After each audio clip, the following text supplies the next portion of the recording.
episode of These Go to 11. Let's turn it up.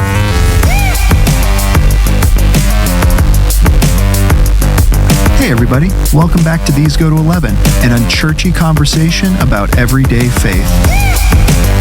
Please make sure you like, subscribe, and review on your favorite podcast platform. This not only helps us to get our content out there, but also helps us to find out what you, our faithful listeners, think.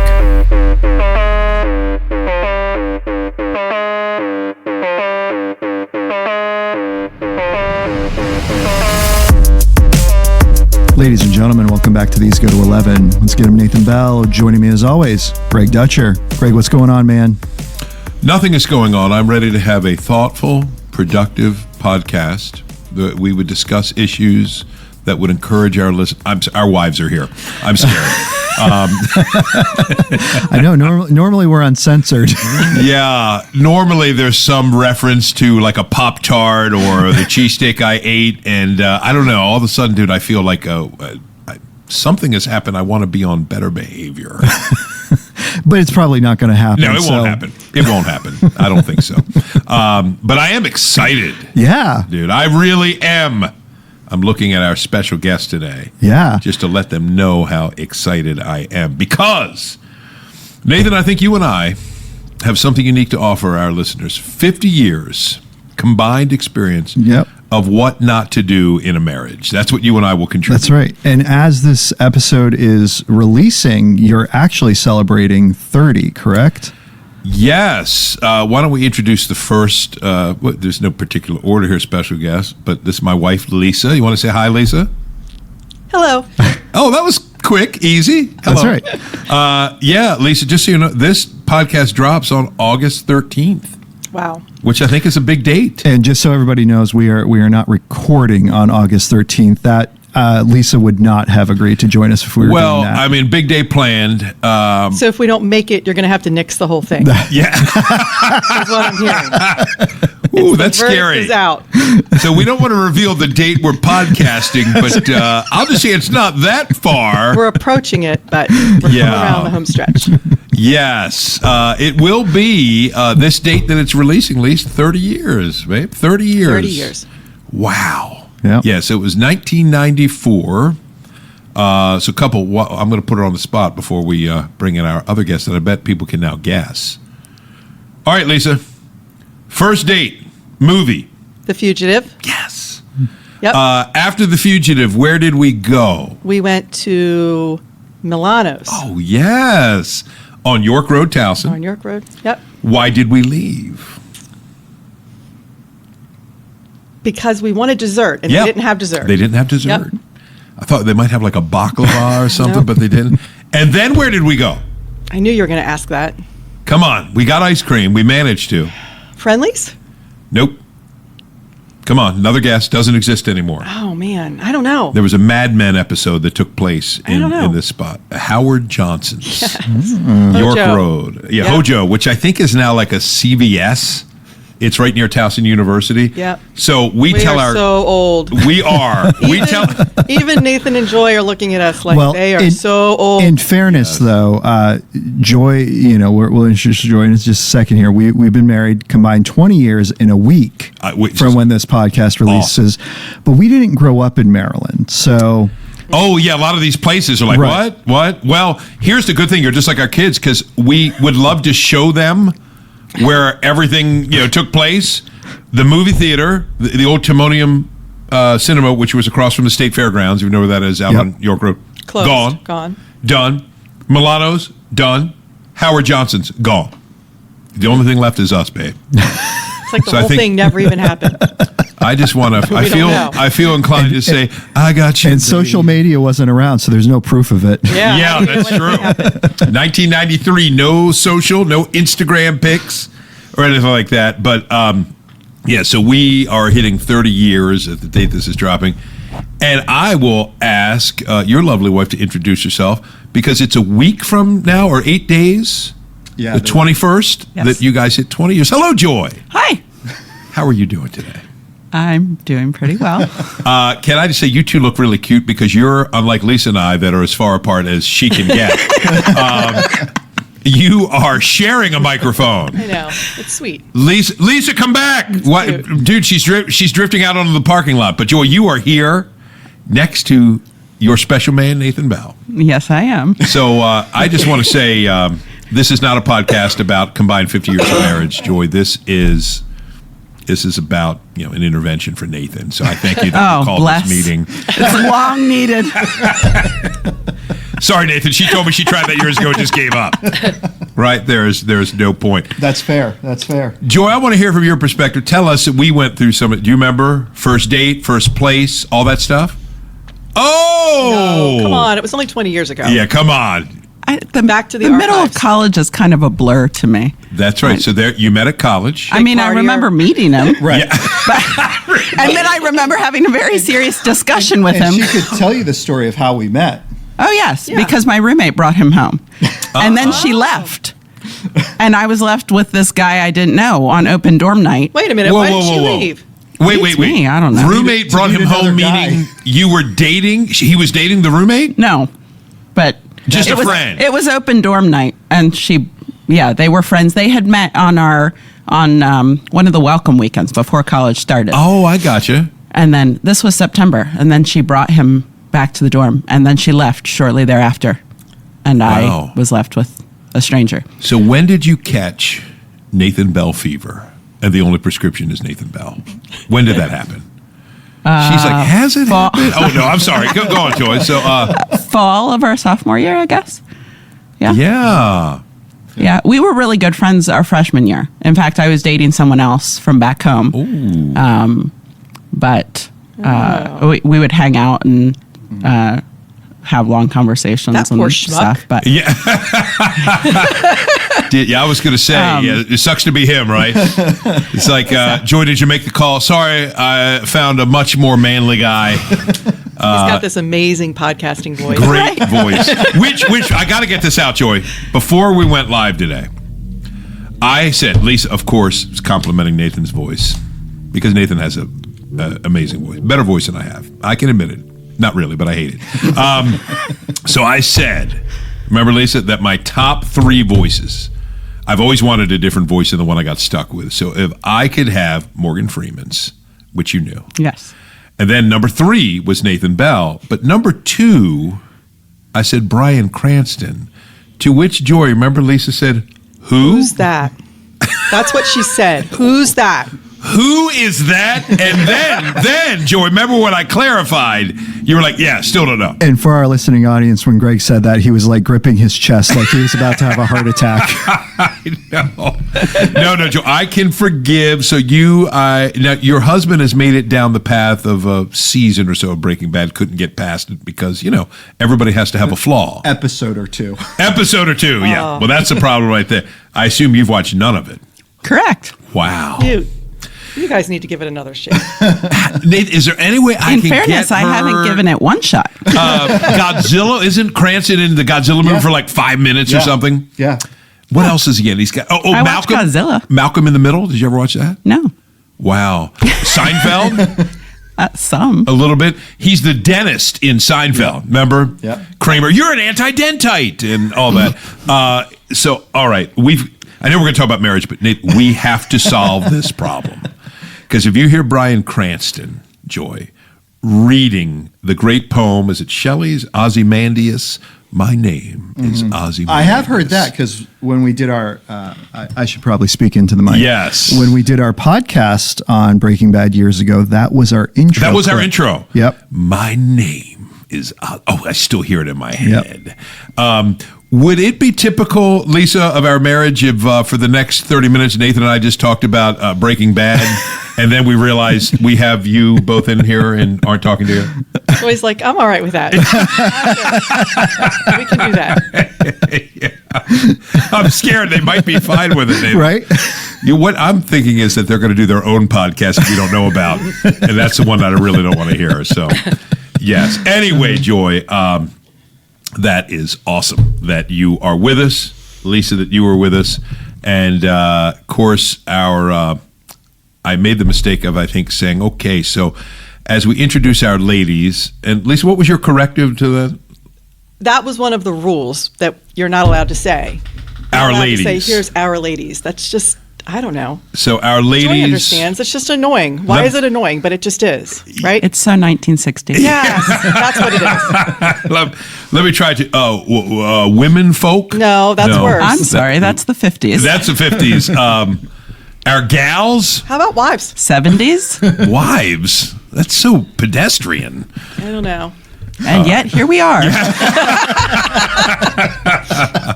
I will try it. I'm going to start with you guys, and then Nathan. I thought we'd kind of interview each other a little bit, and you guys are sharing the mic, so try to remember to pass back and forth because I'll forget. I won't think of it, but you, Nathan, are the professional, so I'm expecting you to say it. 20 years. Yeah. Congratulations to Thank you. both of you. I think that's awesome. What I'm going to ask you this: has anything about Nathan, from the Nathan you met in college, the Nathan you've now had 20 years with, because you can ask Lisa this, and I think I might know her answer, so I'm afraid of it. So I'm hoping that your answer will be so bad that it'll make Lisa's answer feel like, oh, that's not too bad. Has Nathan changed in that time? Because here's my premise. Tim Keller's book on marriage, one of the things he says, and I love to tell young couples when I'm meeting them for like pre-engagement counseling and all that stuff, he makes the point that the person you marry, one of the things that young couples don't see is they're going to change because life changes you and other people change you. So the fact that you're going to marry somebody means there's going to be interaction, there's going to be response, you're going to change things, etc. You're still the same essential person, of course. But I'm always fascinated by that people do change. And the vows we make are kind of protecting all of us, right? Hey, whatever we go through, I'm staying here. Anything Nathan's changed on, you're like, oh, he's different. I see you smiling, Nathan. So I'd love to get the Joy Bell take. You would. I'm so bad with on-the-spot questions like this. I know. Hate these kinds of things. Nathan 'cause and I are bad with I can think preparation. of everything later. I'll think of it all in the drive. Yeah, that's home. all right. If it comes back. I can give her one But- if she's struggling. Okay. Well, I can think of a good one, but I'm sure you can think of bad ones. But I can think of a good one. Is he was much more of a loner, like keep people away, and he married an extrovert. So he has done very well to adjusting to the level of people that I enjoy. Though he sometimes needs to put a stop to it because I enjoy them a lot more than he does. But yeah, that's Interesting. one way. No, is that what you were going to guess? No. Wow. I want to come back to that. Yeah. That's funny because I never would have thought that you were a loner. So Oh, he very much was. Wow. Yeah, no, I was, but it was in a very different way. Like so I would hang around people, but like it was an act. Like I did not like it, and I could disappear from people if I wanted to. Ah, interesting. So yeah, definitely. Now he can't disappear. He's stuck with me. You always know He where has he people is. all the time. Plus, you guys have one car, We do. yeah. so Yes. that makes when you So ride, sharing a I ride. microphone is no big deal. 'cause I love it. We share everything else. I love it. What were you guessing she was going to say, Nathan? I'm Well, curious. I didn't know what she was going to say, but I was thinking of one that she could say, and that was my view on drinking. Oh, that's true. His view on drinking and his view on Calvin. Yeah, both of those. That's fair. Wow. And smoking cigars and tattoos. Oh Hey. my goodness! I know. His mother blames it all on me. I'm like, I don't have a tattoo. I rarely drink. I don't smoke cigars. And, well, grew up in a Presbyterian church, so I can't do I think anything it's about fair that. we could blame some of it on Greg, maybe. Right. know. That's where I'd the be drinking proud. started. It wasn't Greg. It was That's what I was Andrew thinking. Landis. But yeah, how do you protest? The guys from church and I are going to go drink. And I was like, I don't think that's like how that goes. I think But then growing up in a Presbyterian church prepared me for that because my best friend's father was an elder and they had alcohol in their house. And I was Right. But see, my mom grew up Baptist. So even though we always went to a Presbyterian church, it was more like a Baptist household. So we didn't have any alcohol in the house. But Right. I We can realized relate to that. this could be different. We can relate Yep. to that, can't we, Lisa? Yeah. I mean, very similar. That's how I grew up too. Greg corrupted me as well.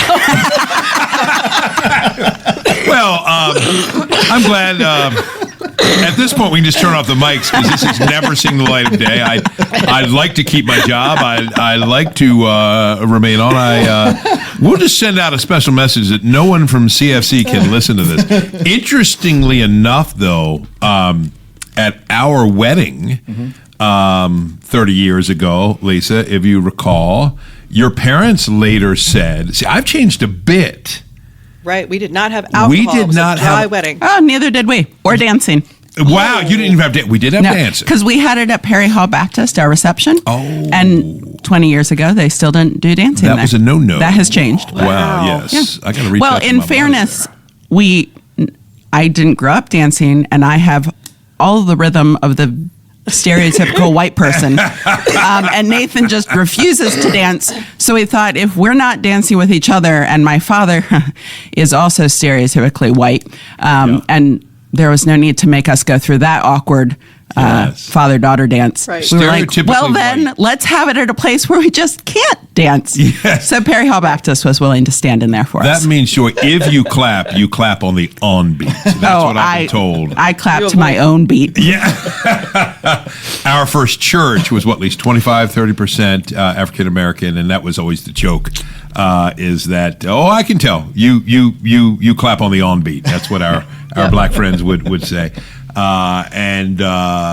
So anyway, fascinated by that. But at ours, your parents, remember, Lisa, who are both passed on now, but one of the things that they would kind of tease us about is they went dry because they thought that's what we wanted. I think it was what you wanted because you were a youth pastor at the time, and I think Yeah. you were feeling like maybe you weren't sure how the church would be about it. I think you're right. Isn't that Yeah. strange? Well, and you remember what my dad did? They had their own parking lot liquor supply that we found out later. We're at the Richland Ballroom. At those your of you that are reception? local in Yes. Harford County. That's At one awesome. point, Lisa and I are out there on the dance floor because we have the Holy Spirit. We did dance, we're out there, and I remember thinking, "Where's my dad? Where'd my uncles?" And I felt like they were gone for a period of time, only to find out later that my dad had a little personal portable traveling bar in the trunk of his Toyota. We were probably like, why is my brother so relaxed? I know. So here it is, middle of August. It's a hot day, and I'm they're all out there. And then after the wedding, they're back in Parkville at their house having a little post-gathering reception. So I didn't even know Nice. until like a weeks later that Yep. my dad, I had you think your uncles were going to come to that and not have anything to drink? I said, well, there were things to drink. There was soda, tea, water, but I think he meant something else. So very, very interesting. So Nathan has changed on that a little bit. Nathan, I'm going to put you on the spot. What about Joy? Yeah, I think in terms of her worry and stress, she has become more relaxed.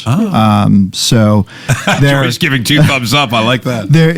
there were definitely times where when we were first married, a lot more tense about things, worrying about a lot of things, no control over whatsoever. Worrying about possible worries of those, very strong with that, and over the 20 years that we've been married has definitely relaxed more and not as concerned about that. Even some major things at times, like, when I had my heart attack back in December, she was, just rocking it by calling everyone and getting a hold of everyone, and this is another thing that's happened to us, and so we're just going to face it and come what may. And so that has definitely changed over the 20 years that we've been married. Wow. So agree, Joy? Sure. Yeah. But that's also news to anyone who's in my life today, because they can only imagine what I must have been like a decade ago. No, I think that's neat. And I'll say it. I'm going to try to say it quickly. Not going to try to cry, but I've referenced it before on our podcast, Nathan. I think when Joy's not there. Was it December 7th? 6th. December 6th.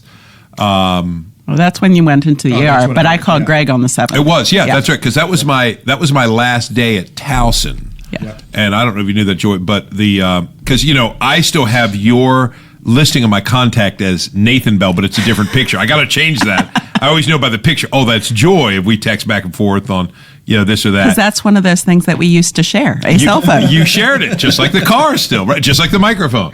And I had a student giving a speech, and I saw you call, and I your brain, my brain was slow to catch up, and you called, and I stepped out of the classroom, and I was like, oh, hey, and I could tell the first second or two you were emotional.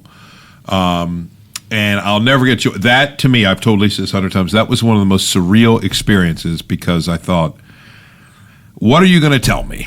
And, I just to say, Lisa and I both commented, Joy, your love for Nathan, your affection for him, it was just very, very powerful. So I'm not even making eye contact with him. I don't want to start crying. No, because you knew immediately when it was Joy that something was really I knew wrong. because normally if Joy's you'll text me something, Right. and so the phone call, and that's in general when a lot of people call it. Dude, you and I don't call each other much. Right. It's everything's by texting. So to get a phone call in general, but a phone call from you, Joy, I thought, and plus, it's the middle of the day, you'd be teaching. Wow. But I'll just say, and Nathan, I know you appreciate this, the way Joy has stepped in, your whole new approach you made, the way she's joined in, you guys shopping all that weird food. I think they're called, let me look it up, vegetables. Is that what they're called? I remember that when I was like 7. There's also things called fruit. Fruit. Yes. I just had one of those on my banana split. It has been a great encouragement to us, hasn't it, Lisa? We've referenced it often.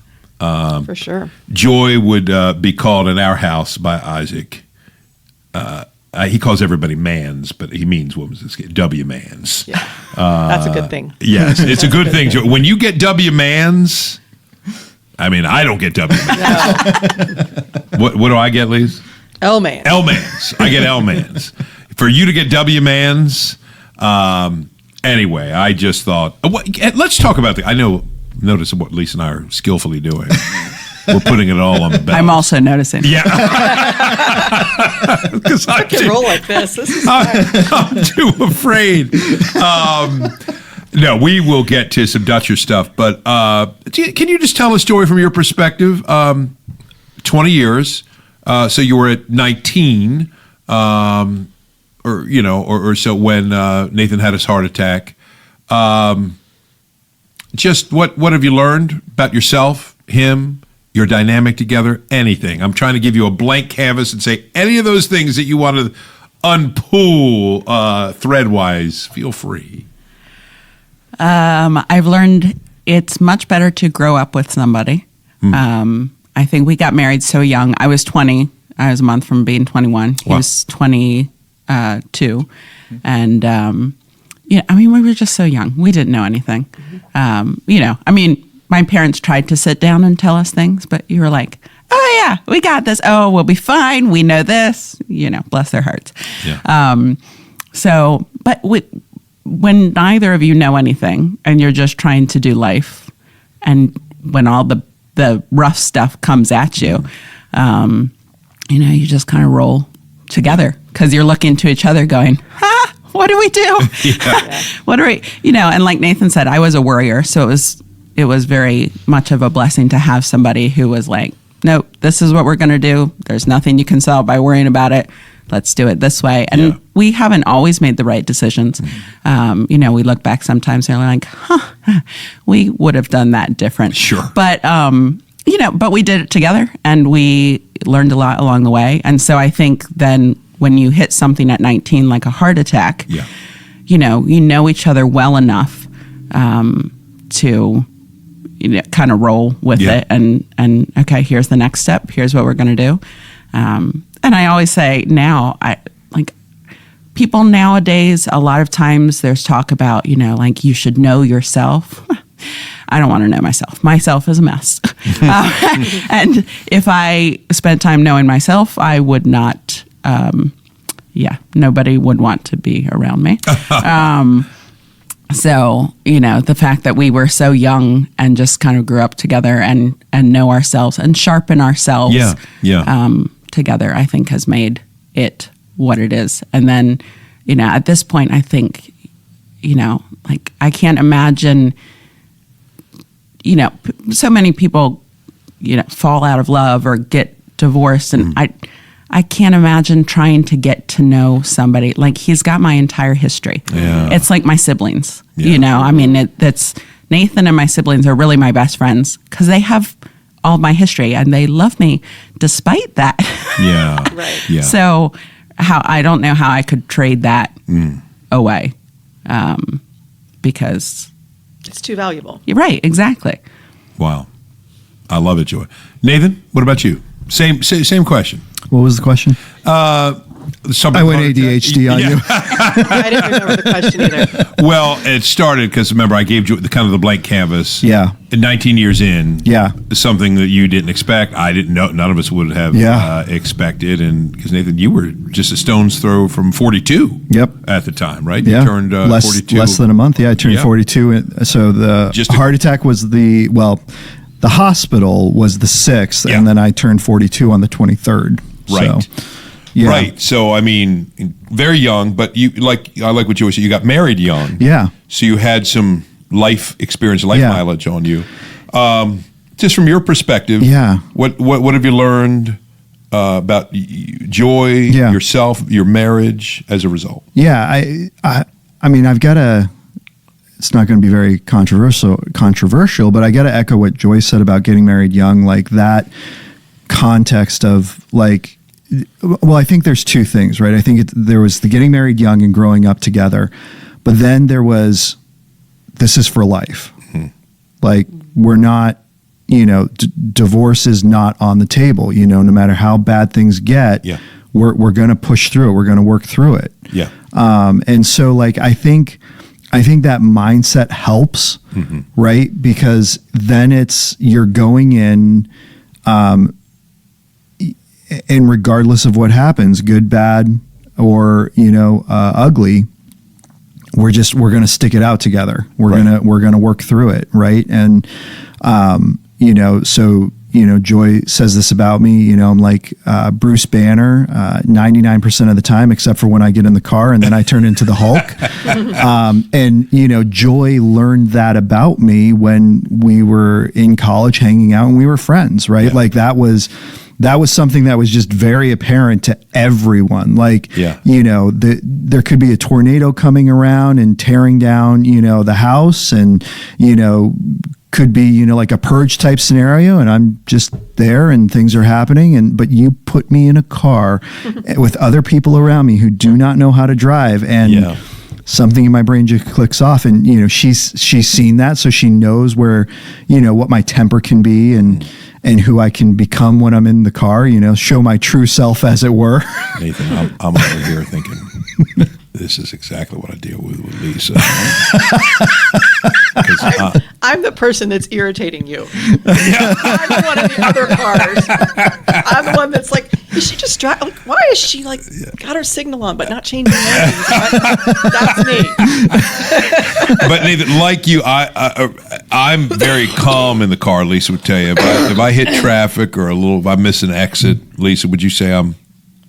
No, it's horrible. Yeah. It's just I just don't understand it. Yeah. You're not like that, right, Joy? Are you crazy when you drive? No. No. Yeah. Why? No, I don't understand it. Well, that's what I keep telling him. We've lived here 19 years. This 95 always stinks. Yes. Like, always. I don't know why this is taking you by surprise. Or when we travel to New England or down to my family in Virginia, Washington, D.C. and the GW Bridge. Ooh. Always are awful. It's the It doesn't matter devil's if you road. hit at 1 a.m. or at noon. It's awful. They're always awful. I don't understand why you think it's going to be different this time. It's- But he lives in this place of hope. where people Yeah, I actually know drive exactly what the you're way saying. that they've been trained to drive. Yes. Apparently, I don't know where he thinks they were trained to drive, because I'm here to tell you that it was not how I was trained to drive. But, he lives in this place where people should be driving this way, and it's only gotten worse. And when I say it, I mean him. Since COVID. Oh, we know. Now he's ready to condemn everyone. He's like, everyone should have been forced to recertify, get a license again after COVID, because this is only worse and nobody knows how to drive. Hallelujah. If we believed in reincarnation, he's coming back as a driver's ed teacher. He will. Does he have a For whole? sure. Does he have a whole rant about how traffic jams don't make any sense? Oh, no. Right.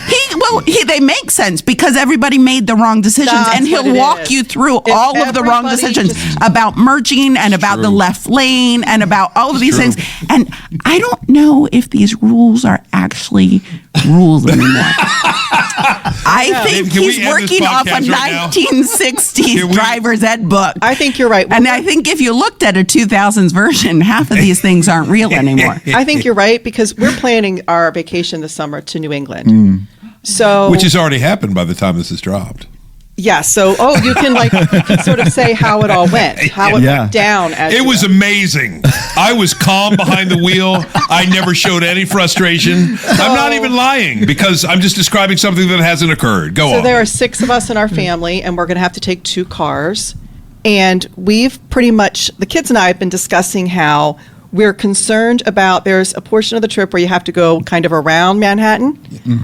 And traffic can be bad. So what we've decided to do is when we get towards northern PA, we're going to pull over. We're all going to load in my car except for Greg, and we're going to meet him in Connecticut Yeah. because we just can't deal with it. You're going to need to go a little further than Connecticut, buddy. Yes. Oh, no. It's Well, what they want to do, I can't remember the blogger, some internet guy who does all the food reviews. The best pizza, this guy swears, is in New Haven, Connecticut. Okay. But dude, I'm thinking, you're not Connecticut, you're New Hampshire, but quick aside, I would think the best pizza is in New York. But this guy swears, right, Lise? And Isaac and Ben, no, Dad, it's New Haven, Connecticut. Connecticut. It's called Mia Pizza or something. I can't remember what it's called. You could look that up. You have to order it 2 or 3 hours ahead because they're so busy and all this stuff. Connecticut has the best pizza? Anyway, yes. Nathan, again, our podcast audience through the years has said, boy, they don't disagree on much. Even Nathan and I have the same approach to driving. Because I'll tell you what, I get it from my father, the great Milt Dutcher, who has said, what drives me nuts, I'm on 95 or 495. It's a bright, beautiful, sunny day like the day we're podcasting. There's no rain. There's no obstruction. Why is there a backup? Why? And I'm convinced it's because of driver idiocy. Now, God loves all these people. because of When people I'm in the like car, me. You're talking about me. No, my love. I would never say that about you. Never. But when I'm driving in the car, I acknowledge 2 things. God loves all these people, and I don't. So, I know he's a great savior and I'm a great sinner. yes, exactly. And they're even bigger sinners. That's what I say. Very good, very good. Nathan, I'm going to put it on you. Feel free to ask us anything, meaning ask Lisa about how awesome it is to be married. Yeah, I actually do want to turn it back, and I want to throw a little bit of a different question out here, Please. which I think will be a little more interesting. Oh, no, I had an answer for the other one. All right. It's kind of related. Is there something that Greg used to do or thought something that he used to believe or whatever it might be, he's changed that you actually miss? So Yeah, you be honest Yeah. on this one, Lise. Yeah, for sure. So Oh, wow, she really needed my encouragement. we were like you guys. We were really young when we got married. I was 22 and Greg was 24.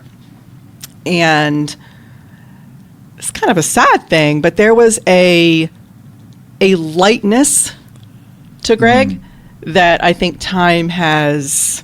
Are you talking about my weight? No. You know what Although I'm it's talking true. about. No, I would never say that. You know what I'm talking about. I There do. was a... what's the word? Maybe a hopeful optimism about people, and he trusted people a lot Naivete. easier. Yeah. There's like a hardness now that has probably been to a certain degree because of what ministry life has been like Yeah. and just life in general. So I miss Yeah. that. I miss that. I'm glad you said it, Lisa, because I mean, that's no secret, you guys. We've talked about that very openly, even on other podcasts. It's true. I was carefree, kind of life of the party. And it's interesting, sort of opposite, Joy, to what you said about Nathan. The loner, like, I assume that means you could be cool being on your own power. I wasn't cool being on my own. No, he was kind of like the life of the party. You know, he always wanted to be around people, you know, like our people, our friends and stuff. And then I've seen him through the years sort of retreat, kind of like the opposite of what you were describing, how you were a loner. And then, I don't know, why do I talk with my hands? And I've got this thing where I keep going away from the microphone, but That's all right. I'll fix it in post edit. all right. Yeah, he's sort of the opposite. He's become more, you know, retreating. Yeah. Greg? Yeah, I know it just sounds like a safe thing, kind of a mirror image. Lisa was more introverted. You always, Lisa, measure kind of right on the center, which discourages her. Every personality test Lisa's ever taken. I don't think it should discourage her. Our oldest daughter, Samantha, often says, that's because Mom is so balanced. And you really are, Lisa, and you know I feel that way, but she's kind of always hovering introvert, extrovert, but definitely would have leaned introvert. I think you would say that's fair. With Elise. Lean, but not a strong I. You were always social. You would be out there, but it was a much smaller group. You weren't as big on the big crowd, the big gathering, etc. Right. But all the stuff, you know, if you do old Myers-Briggs, you know, the E and the I, the N and the whatever they are, I forget them all. It's my brother's ISTJ, I'm ENFP, so some combination of those things.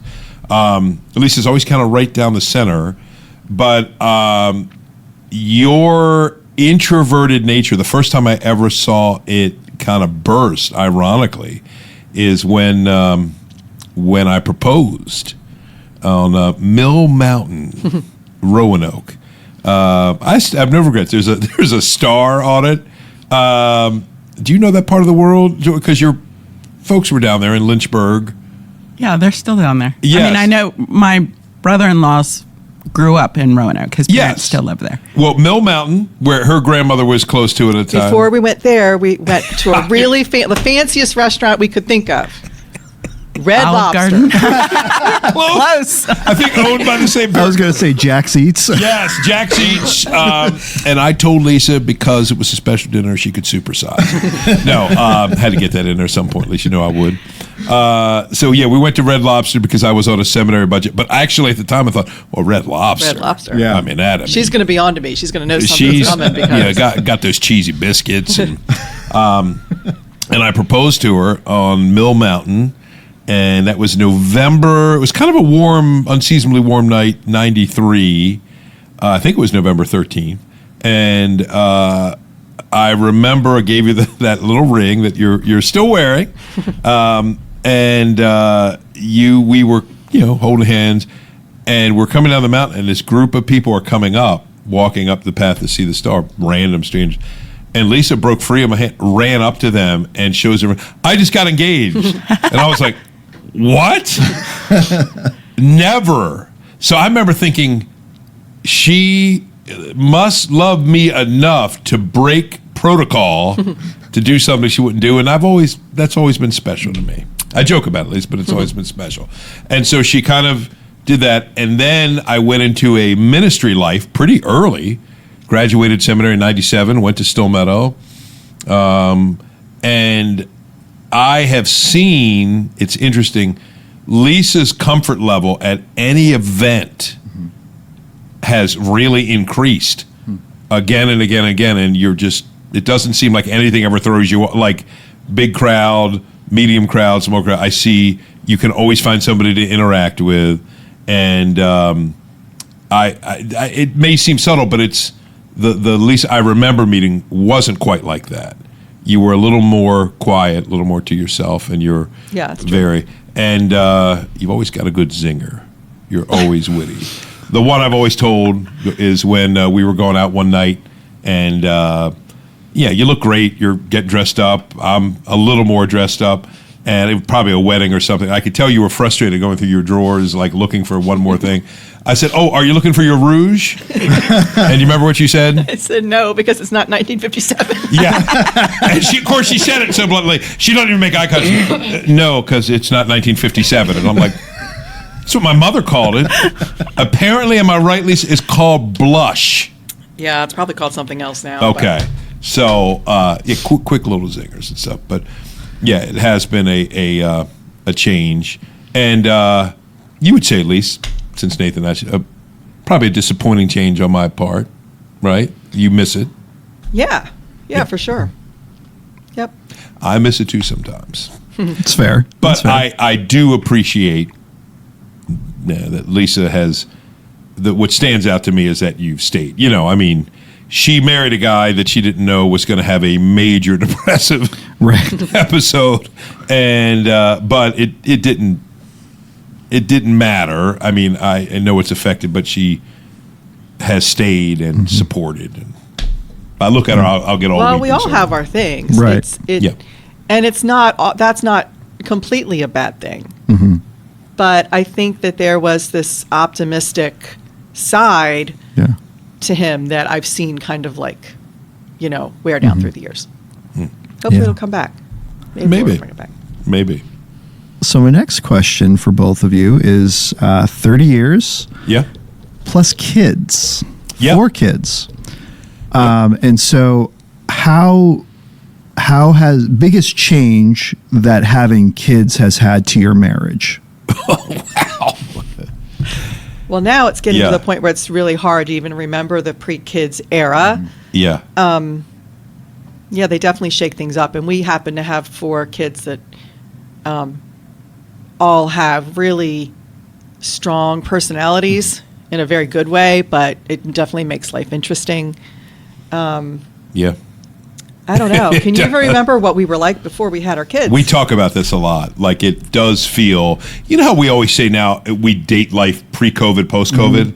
Because it's even sometimes when I see like a news clip or a movie that was 2019, I'm like, oh, none of us were thinking about none of us. It's so weird. It just feels like it's somewhat like that. Like the pre-kid. I mean, so we're going back to, most of 1998. We knew we were having Samantha. So I guess if you go back to 97, it's almost so inaccessible now. We were married long enough. I think we were married about 4.5 years before Samantha, our first, came along. So for me, my selfishness was big time exposed because that was enough of a habit to me to get into a really nice, comfortable routine that Samantha destroyed. And I tell her that all the time. Samantha was not a great sleeper. Not terrible. We would find that out a few kids later, but not terrible. But I just... Isaac came along and said, I'm going to show you what a bad sleeper is. Yeah. Yeah. Can we do the whole podcast on just pre and post Isaac? That would be one. But no. Sam was a tough sleeper. And just the nature of realizing all the spontaneity is gone. Right. Like for me, not as much for Lisa. Look, I'll say it. I'm not just buttering up my wife because she's here. Joe, I think you would testify. You've probably heard me say these things. Recently, somehow the kids were all having a conversation with Lisa and I in the room about, I know, Don't Dad. say this. I'm going to say it because I think it's great. I think it's funny. They were very affirming. They love both of us. They were saying, but like, come on, if you had to at the end of the day, I think it was Sam that initiated, who's the better person? That was a nice discussion they were having. And I think it was Sam who said, come on, guys. Am I right? It's Mom. And then Ella was like, yeah, it's Mom. And then Ben, who was in the other room, kind of comes in and hears what we're talking about and goes, yeah, I'd probably have to say Mom. So then I'm holding out hope. There's Isaac, my movie buddy, my sports buddy. Let's go to see the Ravens preseason game, buddy. Let's go watch the newest horror flick, Opening Night, buddy. Isaac's coming in. and he comes in and just casually doesn't know what we're talking about. And Sam goes, Isaac, we're having a conversation. We love mom and dad both. We both love them as parents, but who is the better quality person? And Isaac sort of paused. I remember he goes, I mean, I'd probably have to say mom. So I kid you not. My dad comes up to church when Isaac got his driver's test a little while back, because he used my father's car because it's a little smaller, the backup camera. We wanted all the things again. Comes up to trade the cars. Matt and I go out to meet him on the parking lot, talks to him for a while. Isaac with me. Somehow this issue comes up. And so I said, Dad, all 4 of my kids said Lisa's probably the better person. And my dad goes, well, I mean, great, that's probably true. Your own dad. So my own dad. So I would say this to get to it. Lisa, I said this on her birthday post earlier in the summer. Lisa really is the stronger of the two emotionally.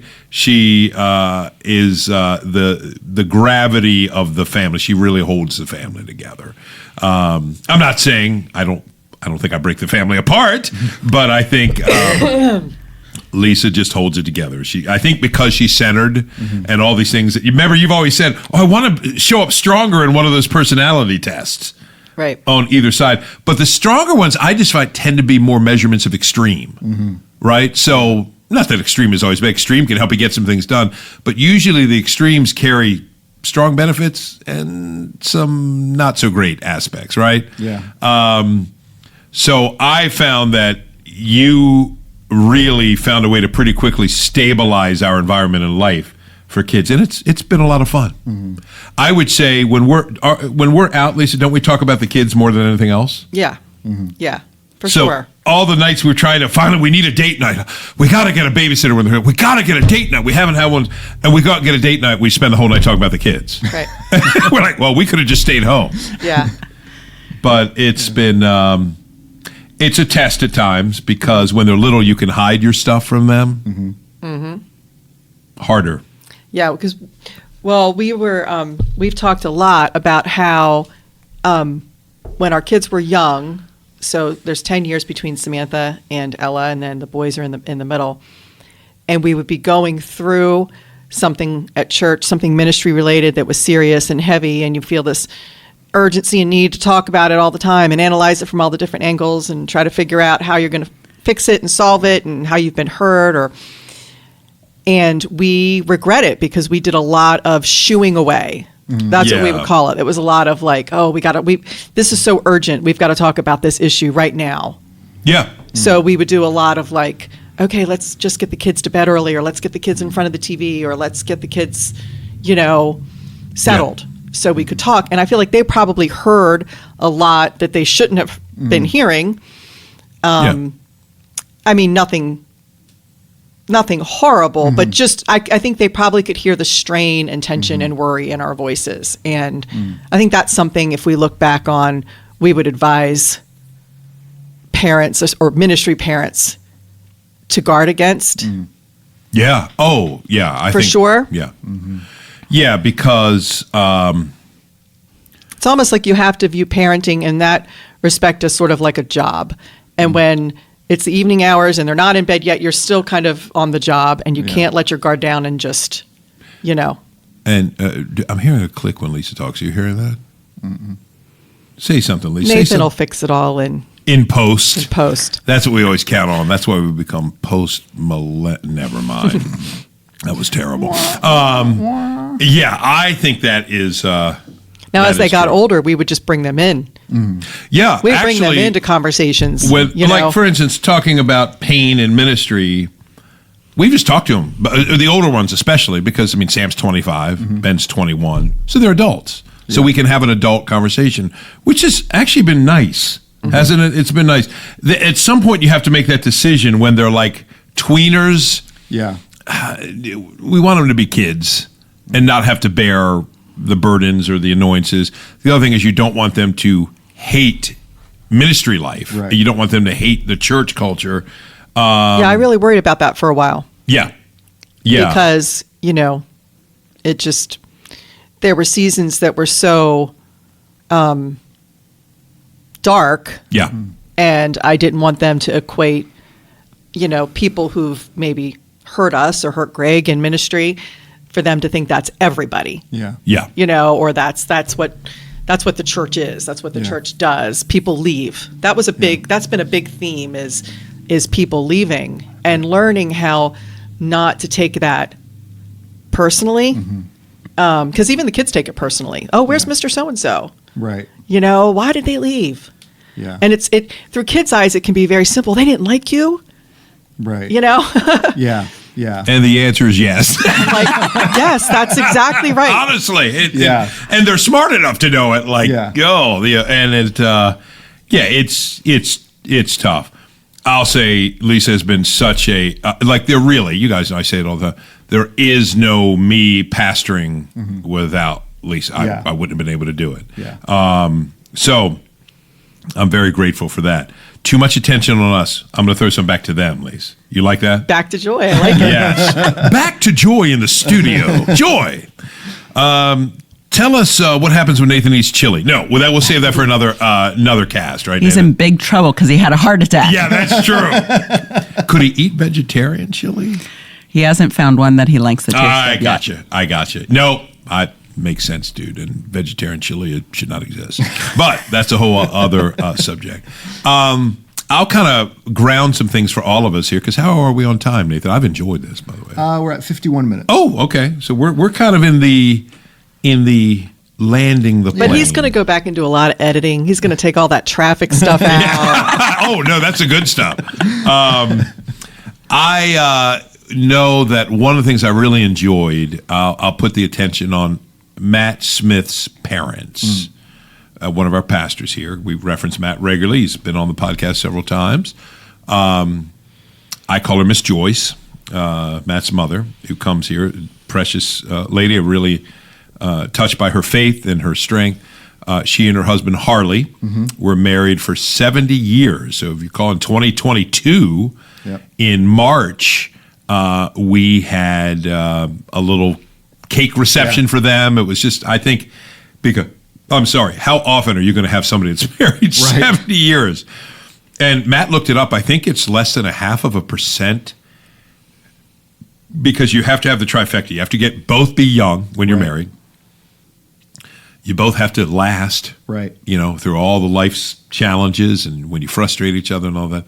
And you both have to live a long time. There's a lot to overcome. And they did. Now, Matt's dad passed summer of 22, so it was only a few months after they hit that 70th milestone. So I have really enjoyed listening to her formally when she's testified and informally from time to time, just talk about things. I won't give her story, but things that kind of make the marriage work even when it's hard.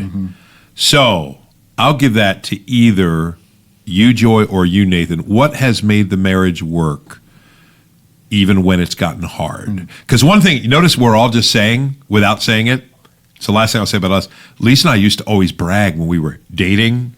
We'd hear like Christian conference speakers, marriage is hard, marriage takes work. And we were, remember, Lisa? Yeah. We were always thinking, that's not going to be us. And then about 3 months into the marriage, I do believe it was Lisa's that said it first. I think we might have missed something. I think marriage is going to take some work. It just doesn't Shouldn't have coast. skipped that seminar. No. So there's, again, blank canvas again. Either what things have worked, have helped? What things have you learned that keep you going when things get tough? So we were married, my Grandpa Bill and then Nathan's childhood pastor, Pastor Steve, are the ones who did our wedding. And my Grandpa Bill encouraged us to remember the 8 most important words in the marriage, which are I love you, I'm sorry, and I forgive you. Wow. And we use those a lot.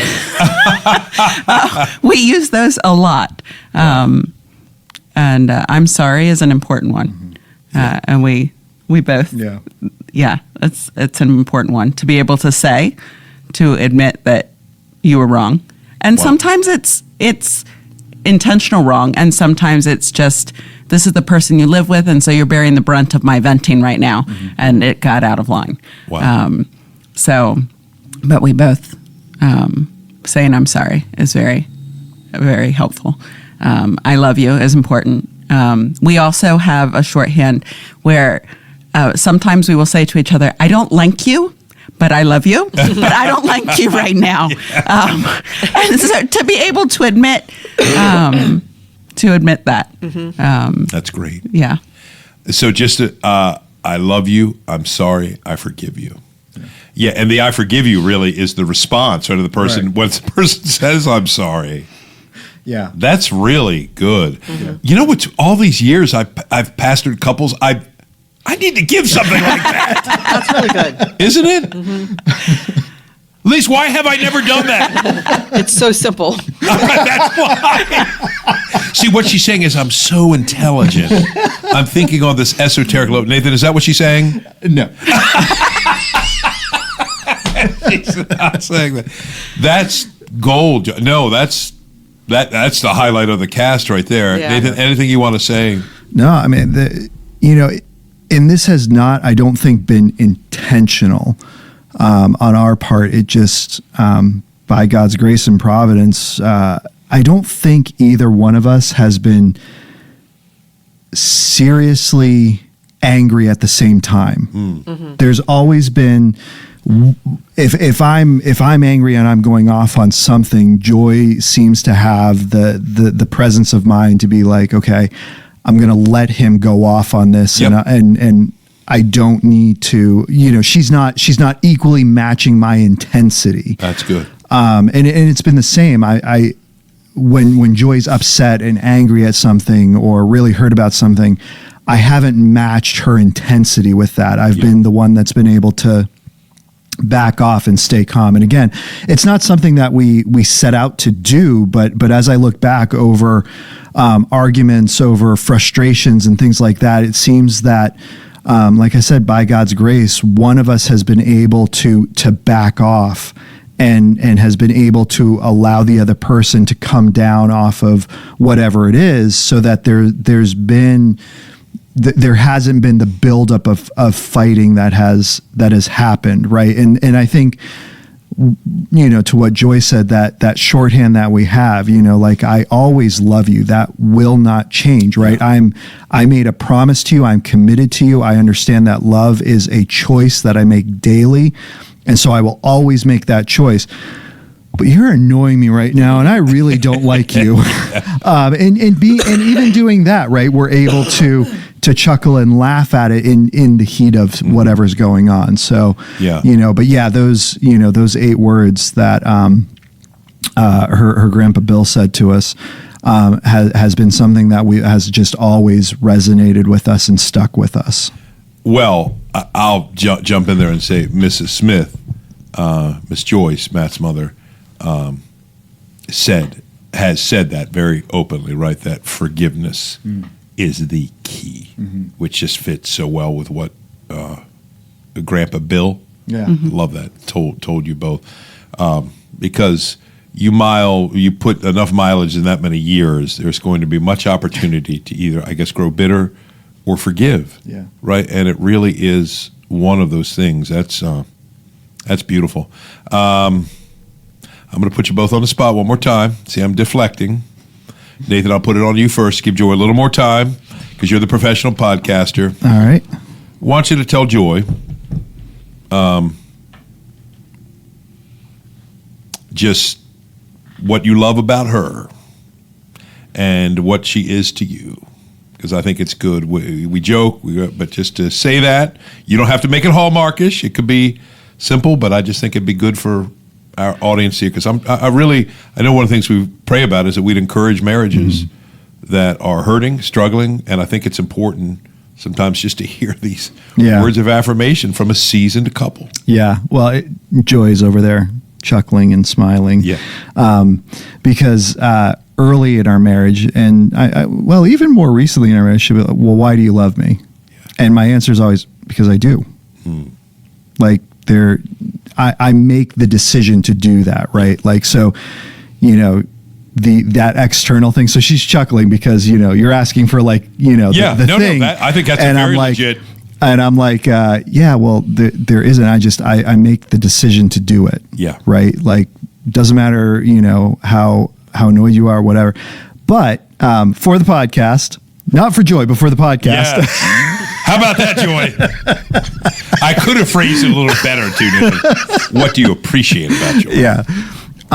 No, and that's fair. One of the things that I really appreciate is that we can have real conversations, right? Yeah. This is a relationship, and it sounds bizarre to say that, but when you observe so many different people over the years, whether it be in the first steps of their relationship, or whether it be, a couple years into the marriage, or, even 20 or 30 years into the marriage, whatever it might be, it's interesting how many couples just don't communicate with one another. Yeah. And I think the thing that I appreciate is that she's always willing to communicate with me, right? Always willing to tell me, the praises, when I've done something good, but also like the serious, like, hey, this is a problem, and you're not right in this instance. Yeah.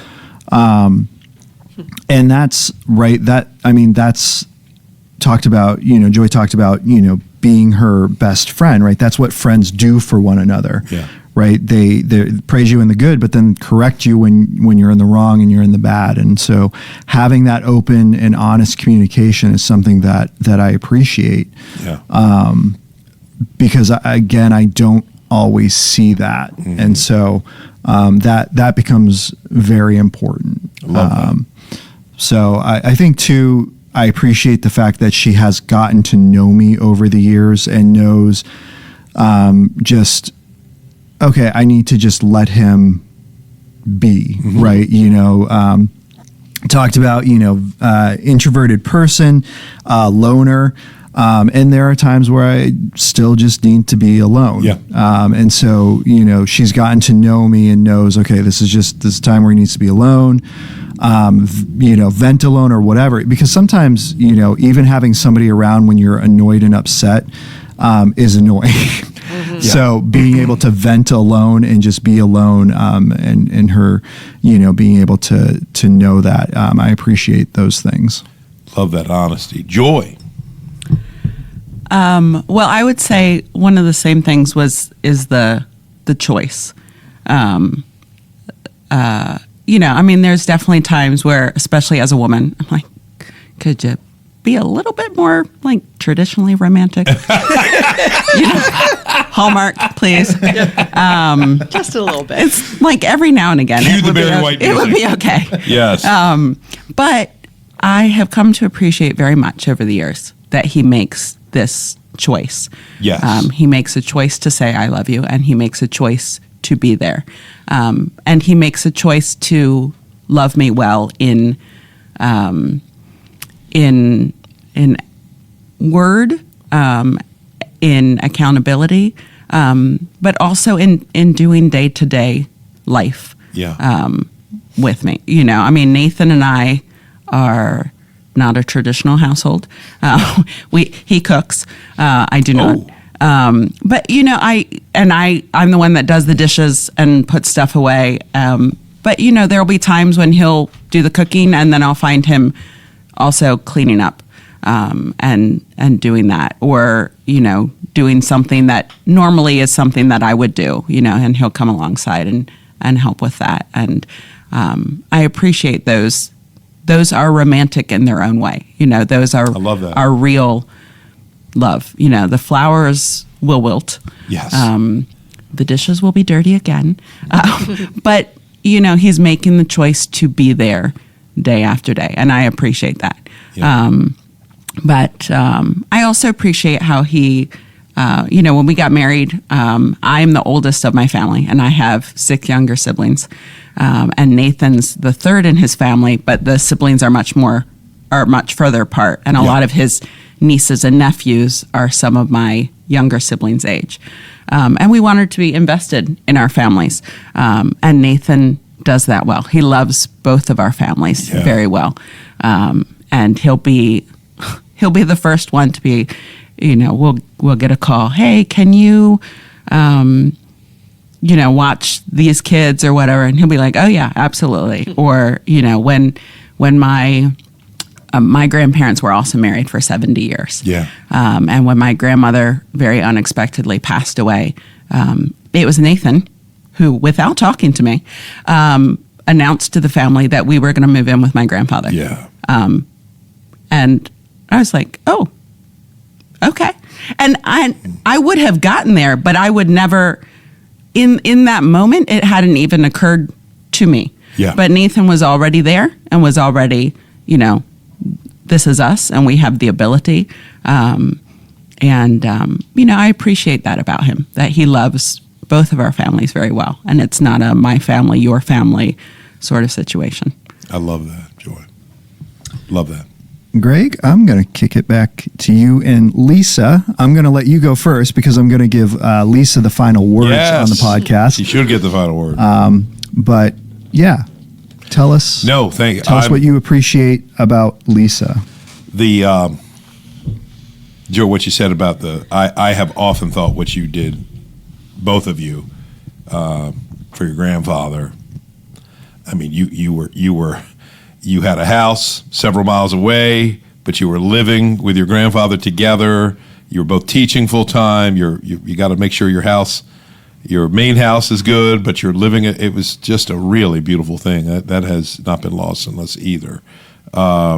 Very touching, very inspiring too. It's not hard for me. I mean, I've basically said it. What I love and appreciate about Lisa is Lisa's had a good bit of adversity. She lost both of her parents young, younger than some do. I mean, you were only 39 when your dad passed, and just this past year lost your mom. You two were extremely close.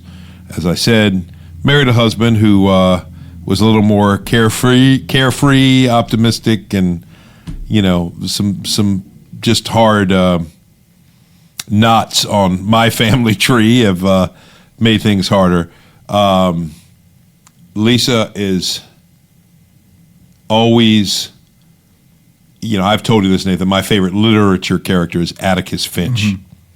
So I think of Gregory Peck playing Atticus Finch. It's almost exactly like I picture in the book. And just the classy, right, proportionate reaction to things that I don't show. She always shows. Strong, and doesn't think she is, wise, doesn't think she is, can look at situations in a very measured way, in a very calm way. But what's underneath it all is how seriously she takes her commitment to me, just to love me, support me, and the way she does the same for our kids. And I do think, I know she didn't want me to say it, but the better person thing, yes, I mean, we're equally loved by God, but just in terms of her, I think that's what they're seeing, is her posture and her response is just, she's not perfect. I mean, that's why she's awkward when I'm saying this. Obviously, who is? We need a savior. But we can see differences, right, in our kind of human advancement, our spiritual growth or whatever. And then the other thing is motherhood, which is more something I observe, I don't experience, because maybe I do. I am like her fifth kid. What am I saying? I do all the time. Can't remember the last time I found something on my own. What an exceptional mom she is, and what a devoted mother she is, that she knows every situation the kids are going through. And I realized, I didn't know that. And I thought I knew. But she knows, and she knows their emotional reaction. She always has a gauge on what they're going through and internalizes it and thinks about it because she's so devoted to them. So I love all those things about you, Lisa. Thank you. I don't know about all that. Well, I do, so. Same thing? Same thing. So. And you got to be close because I'm leaning in. You're going to enjoy this, right? So when I think about what do I love about Greg, I think 30 years in, it has just been a wild ride. And I don't think I would have said the same thing if I'd married somebody else. I just think he has challenged me to think about things differently. He is just such an it just sounds weird. It sounds stupid to say, but I think that you guys will kind of know what I mean. I find him such an interesting person. Yeah. And I just learn a lot from him, and he challenges me to think about things that I hadn't thought of before. And he works tirelessly for us. Physically, he works for us so hard. He provides everything that we need. He loves everybody. He loves his family. He calls us his tribe. He would do anything for us. Those are the things I love about Greg. It's great. We are out of time. How long did we go? Hour and 11 minutes. Wow. So Joy, Lisa, did you think we would go that long? Yes. Because of me and Nathan? I know what you're thinking. A lot. This needs a heavy edit. Joy and Lisa are thinking it was just the two of them. We can wrap this up in 10 minutes. Yeah. Joy, you would have just said, right, those words from Grandpa Bill, right? Yeah, that was I cool. love you. I'm sorry. I forgive you. That's all you need. We're done. Lisa, you would have just said, don't ever drive with Greg in a car. Joy would have said, amen. I know the feeling. And they would have been done. Would have been all set. Yeah. So you know what people are saying? Hey, where can I listen to that podcast instead? So That's on the Patreon page. yeah, exactly. I know that we want to thank both Yes. of you for coming on. I know this is a little different for you, but it was just a lot of fun. A lot of fun to listen to you both, too. Yes. Thank you so much. Until the next time, we just rock the Casbah. Thank you again for listening to These Go to 11, an unchurchy conversation about everyday faith. Once again, please make sure you like, subscribe, and review on your favorite podcast platform. And if you ever find yourself in the Forest Hill, Maryland area, please feel free to stop by at 135 Industry Lane, and you can get all of our service times and information at christfc.org. These go to 11.